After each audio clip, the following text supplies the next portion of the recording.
Question दिया है arrange the proton सोन। ये कंपाउंड दिया हुआ है और डिफरेंट टाइप के प्रोटॉन दिए हुए हैं आपका HC, D proton, B proton और A प्रोटॉन। ठीक है, अब इनको अरेंज करना है in decreasing order of their bond energy. ठीक है, इनके बॉन्ड एनर्जी के डिक्रीजिंग ऑर्डर में हमें अरेंज करना है। तो बॉन्ड एनर्जी के केस में हम लोगों ने सीखा हुआ है कि जिसका बॉन्ड एनर्जी ज़्यादा होता है वहाँ पर बॉन्ड स्ट्रेंथ क्या होता है, ज़्यादा होता है। बॉन्ड स्ट्रेंथ ज़्यादा होता है मतलब क्या है कि वहाँ पर कौन सा बॉन्ड बनेगा, स्ट्रॉन्ग बॉन्ड बनेगा।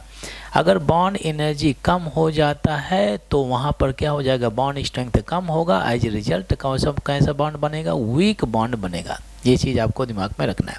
ठीक है, अब देखिए यहाँ पे अगर ये प्रोटॉन है, सोन प्रोटॉन, तो अगर मैं इस H को निकालूंगा, मान लिया जाए कि इस कार्बन से मैंने H को निकाला, ये प्रोटॉन है, H प्लस निकला, तो इस कार्बन के पास में क्या हो जाएगा, नेगेटिव चार्ज, तो क्या बना, कार्ब एनायन।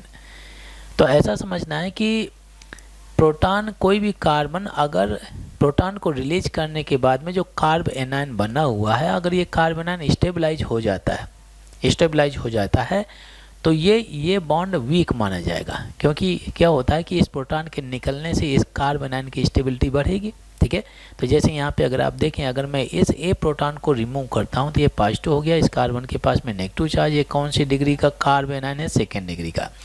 बट ये नेगेटिव चार्ज क्या कॉन्जुगेशन में आ रहा है, इस डबल बॉन्ड के रिस्पेक्ट में आ रहा है, double bond single bond negative charge, तो ये नेगेटिव चार्ज क्या हो रहा है, ये आपका स्टेबलाइज हो रहा है। तो मतलब क्या है कि इस हाइड्रोजन को, इस प्रोटॉन को आसानी से रिमूव किया जा सकता है।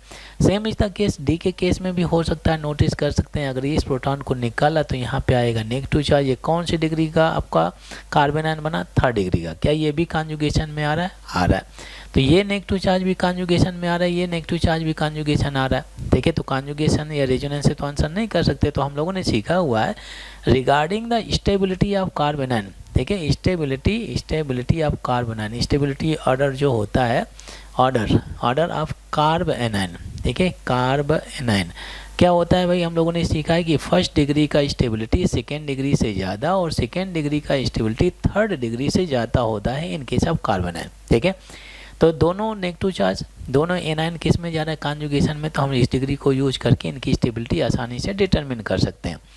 तो सेकेंड डिग्री का स्टेबिलिटी थर्ड डिग्री के कंपैरिजन में ज़्यादा होना चाहिए। तो स्टेबिलिटी ऑर्डर हमें जो मिला, सेकेंड डिग्री किसको बिलोंग करता है, ये आपका इस प्रोटॉन को, तो यहाँ पे मैंने A कर दिया। ठीक है, स्टेबिलिटी ऑर्डर के बारे में बात करें, A, फिर इसके बाद में क्या होगा, ये आपका D आ गया, ये रिलेशन मिला, बहुत अच्छे। ठीक है, तो ये कॉन्जुगेशन में दोनों नेगेटिव चार्ज आ रहे थे, बट ये स्टेबलाइज हैं। बट स्टेबिलिटी हम कॉन्जुगेशन से ना यूज करके इस ऑर्डर को यूज किया और आंसर कर लिया, इतना पोर्शन। अब देखिए मैं B और C प्रोटॉन के बारे में बात करता हूँ। तो अगर मैंने इस B प्रोटॉन को रिमूव किया, ये B प्रोटॉन अगर मैं रिमूव किया तो यहाँ पे पॉजिटिव आएगा और यहाँ पे क्या आना चाहिए, नेगेटिव चार्ज। सिमिलरली अगर मैं इस C प्रोटॉन को रिमूव किया तो यहाँ पे आएगा पॉजिटिव चार्ज और इस पोर्शन में क्या आएगा, नेगेटिव चार्ज। ये कौन सी डिग्री का प्रोटॉन बनेगा, ये सेकेंड डिग्री का। ये कौन सी डिग्री का, ये फर्स्ट डिग्री का होगा। तो खास तौर से ये ज़्यादा स्टेबल होना चाहिए in comparison to this one. वैसे भी आप ऐसे समझिए, क्योंकि यहाँ पर first degree carb anion is more stable than second degree. हम स्टेबिलिटी के बारे में बात कर रहे हैं। ठीक है, और ऐसे भी समझ लीजिएगा, डबल बॉन्ड के बाद में इमीडिएटली कोई भी अगर नेगेटिव चार्ज या पॉजिटिव चार्ज या लोन पेयर आता है तो ऐसा सिस्टम बहुत ही अनस्टेबल माना जाता है। इसे हम बोलेंगे highly unstable system, highly unstable system. तो यही कुछ ऐसा सिस्टम जनरेट हो गया, ये negative charge immediately double bond आ गया। तो ये फर्स्ट डिग्री मतलब C, यहाँ पे C प्रोटॉन हो गया, फिर इसके बाद में ये सबसे आपका अनस्टेबल कार्ब एनायन मिलेगा। तो यहाँ पर मैंने B कर दिया। ठीक है, स्टेबिलिटी ऑफ कार्ब एनायन के हिसाब से मैंने ये ऑर्डर निकाल लिया। अब जो मेन फार्मूला आपको यूज करना है इस क्वेश्चन को आंसर करने के लिए, फार्मूला क्या है, ये फार्मूला है bond energy is inversely proportional to, bond energy is inversely proportional to the stability of, लिखेंगे ये है आपका स्टेबिलिटी ऑफ कार्ब एनायन। ठीक है, bond energy inversely proportional to the stability of carb anion. तो यहाँ पे हम बॉन्ड एनर्जी के बारे में बात करते हैं। ये आपका बॉन्ड एनर्जी हो गया, ये बॉन्ड एनर्जी है। तो अगर एक कार्बन आयन की स्टेबिलिटी सबसे ज़्यादा है तो A की बॉन्ड एनर्जी इस प्रोटॉन के कार्बन और हाइड्रोजन के बीच में जो बॉन्ड एनर्जी होगा ये सबसे कम हो जाना चाहिए। तो यहाँ पे क्या हो जाएगा, ए सबसे कम हो जाएगा, फिर इसके बाद में डी, फिर इसके बाद में सी और सबसे ज़्यादा बी का हो जाता है।